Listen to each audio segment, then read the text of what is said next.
At Hajabine home, Mukami Kimathi was laid to rest. The whole government was there. But the part that caught the government unaware is the arrival of the Doyen, the arrival of the enigma of Kenyan politics, the arrival of Agwabo caught everyone off guard. Accompanying Raila Amolo Odinga was Jeremiah Kioni and Maina Jega. And he came straight, stole the show, saluted the foreign heroine, and greeted the president. He shook with the hand of William Samuel Ruto. And he was given a standing ovation. We saw William Samuel Ruto bowing to Raila Amolo Odinga. Then when he went to Gachagua was shaken. Indeed, his legs almost melted. Miguu yake karibu iyeyuke kama mafuta. Kashindwa kumwangalia vizuri, kashindwa kusimama vizuri. It was very, very interesting to watch Gachagua. And it looked like there's not much enmity between these two guys. But the other thing is that when Raila Amolo Odinga arrived as the last person to arrive, you know, in any presidential function, the president is usually the last person to arrive. But when Raila Amolo Odinga arrived as the last person, I believe it was very, very much deliberate. That is why he's called the enigma of Kenyan politics. Alifanya hivi, just like the people's president. You know, he was passing a statement that he does not recognize William Samoei Ruto as the president of the Republic of Kenya. Na ndio sababu akawasili akiwa wa mwisho.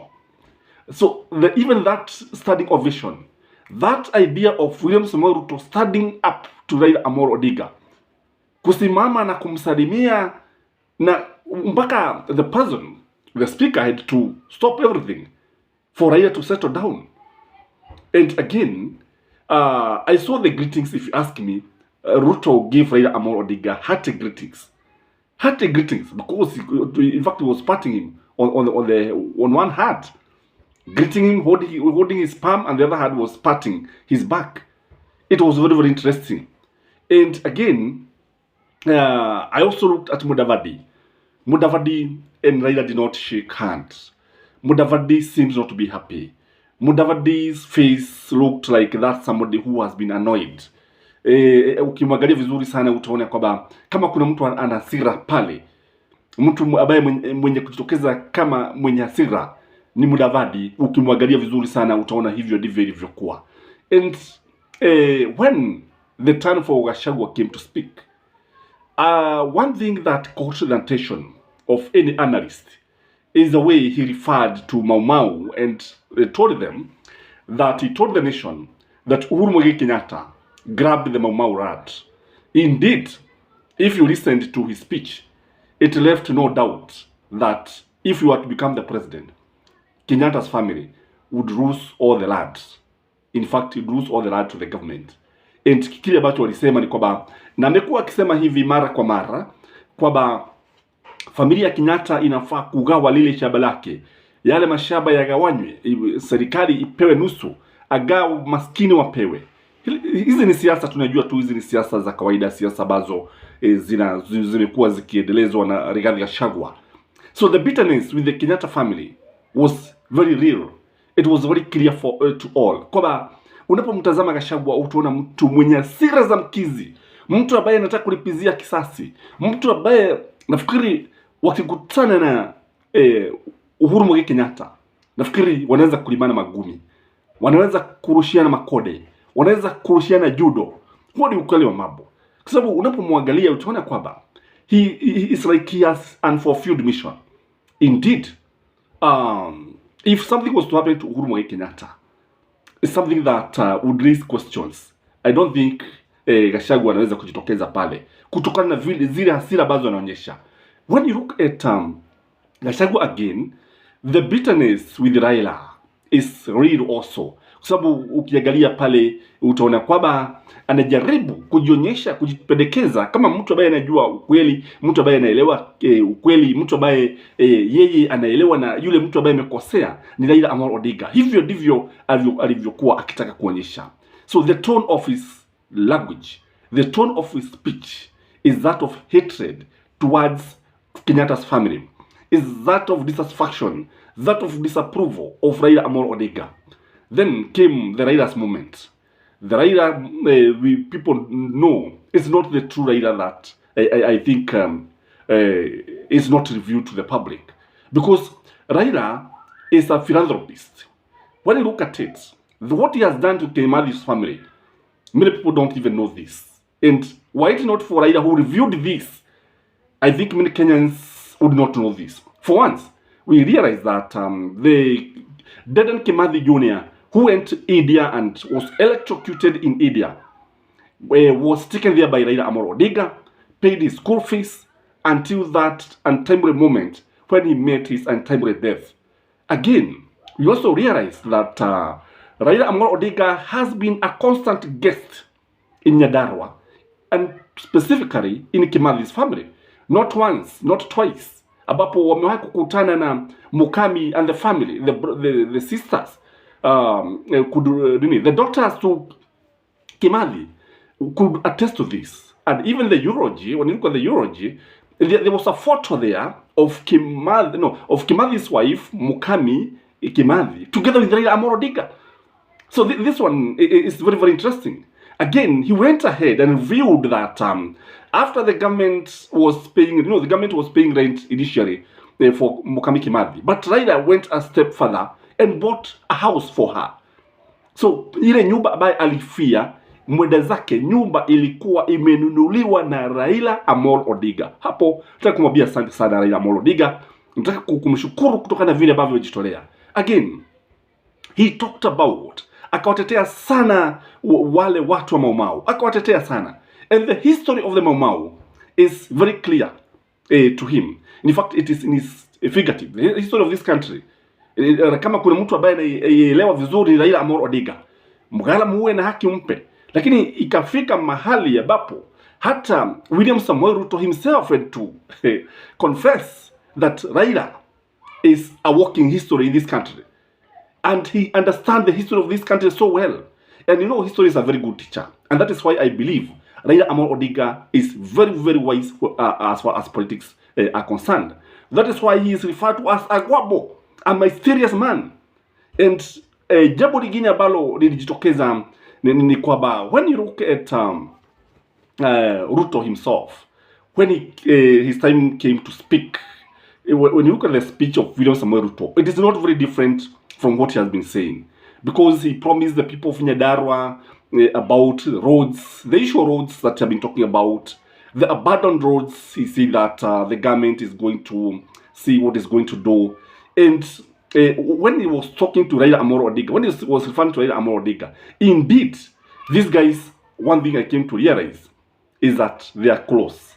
When you look at the way they were talking about each other, when you look at the tone, most of the things that people don't know is that the meaning of the language is usually on the tone, usually on the mood. When you look at William Samoei Ruto, the tone, in fact, ni kama kuna mzaha kati ya, unajua jambo moja ambalo watu hawajui ni kwamba, unajua huwezi ukamfanyia mtu ambaye si rafiki yako mzaha. When you look at the way William Samoei Ruto addressed Raila Amolo Odinga, hakuna wakati ambapo amemtusi, hakuna wakati ambapo amemkashifu. Indeed, anamuomba tu nafasi na kushirikiana na yeye. Anasema apewe nafasi ya kuongoza ili alete mabadiliko, na anakubali ya kwamba you cannot ignore Raila Amolo Odinga. Indeed, he has said he is going to work with Raila Amolo Odinga. Lakini ukiangalia Rigathi Gachagua will not want to hear any of this. But again, when you listen to Gachagua's speech, the way he came out as a Kikuyu supremacist, the way he talked about the government belongs to the Kikuyus, the way he was telling the world that the government is going to appoint many more Kikuyus in the government. Lakini ukweli useme hapa ni kwamba ijapokuwa ndio serikali inawajiri wa Kikuyu ndio na Wakalenjin, ukweli useme ni kwamba it is only just a few, kwa sababu ukiangalia hata wale watu ambao wameajiriwa, wewe ukiulizwa hata huwajui, sisi hatuwajui. It is only the people who are very close to Gachagua, people Kikuyus who are very close to Dede Nyoro, Kikuyus who are very close to the powers that be, not the hustlers. Show me any Kikuyu hustler who has been given a job by William Samoei Ruto. Hakuna hata mmoja. Kwa hivyo, lakini the tribalism in Rigathi Gachagua, that idea of tribalism is something that does not belong to this century, if you ask me. Even the Stone Age, by the way. Kwa sababu huyu ni mtu ambaye kila wakati he looks at things with tribal prisms, which is wrong in my view. Where do you find a deputy president standing in the podium declaring that the government is going to employ his tribesmen unapologetically? Where did you find this? And ukweli usemwe, kile ambacho Gachagua anataka ni kwamba anataka kujipendekeza kwa Wakikuyu. Ukweli usemwe ni kwamba sio Wakikuyu wanakula minofu, sio Wakikuyu wote wanakula minofu. Ikiwa kuna wale ambao wanakula mchele, kuna wale ambao wanakula buffalo, kama ni kuna buffalo ambayo inaliwa pale. Wali tunajua vizuri sana si Wakikuyu wote, ni just a few clique that are very close to the powers that be. That is the truth of the matter. Just like in the Kalenjins, kile ambacho unapata ya kwamba sio Wakalenjin wote ambao wananufaika, igawa wanu wengi ambao wananufaika, kwa sababu tunaona wengi wakitoka sehemu mbali, hata wakija dini kutoka sasa wanasema ni mtu wetu ambaye anatawala. What is happening to this country if Gachagua is not tamed? I believe the country can start rioting. The other tribes can start rioting and say, no, we cannot be like this. We cannot continue like this. So when you look at it, he is even scaring the investors. When you start talking about the way that you are going to invade, the way you are going to grab the land that belongs to some people, private land, and divide it to the people, what are you doing? Aren't you scaring the investors? So Gachagua should be tamed. And he is saying this just to please the Kikuyus. That's the truth of the matter. He's saying this just to ndio apate tu boga points za Wakikuyu, ndio nini Wakikuyu wazidi kumpigia debe. That is the reality. He is looking for fame. He is endearing himself to the Kikuyus instead of addressing the issues. And what we have also realized is that this government has not been able to move on. It is still blaming the former regime. It is still blaming Uhuru Muigai Kenyatta, which is wrong in my view. And again, the history of this country has a very large chapter of Mwai Kibaki. Even the president himself agreed this, confessed that he's a close student of Mwai Kibaki. Mwai Kibaki ni mtu ambaye alileta mabadiliko ambayo hayakuwahi kuonekana, haikuwa yameonekana katika taifa hili kwa muda mrefu. And it is good that there is an agreement that Kibaki really brought a lot of changes in this country. And it is also good that William Samoei Ruto said that he is running from Mwai Kibaki. But what I would like to comment here is that in a nutshell, when you look at the mood of that funeral, utaona kwamba si haikuwa kilio, ilikuwa ni kama sherehe, ilikuwa ni kama makumbusho ya historia, ni kama sherehe za kihistoria.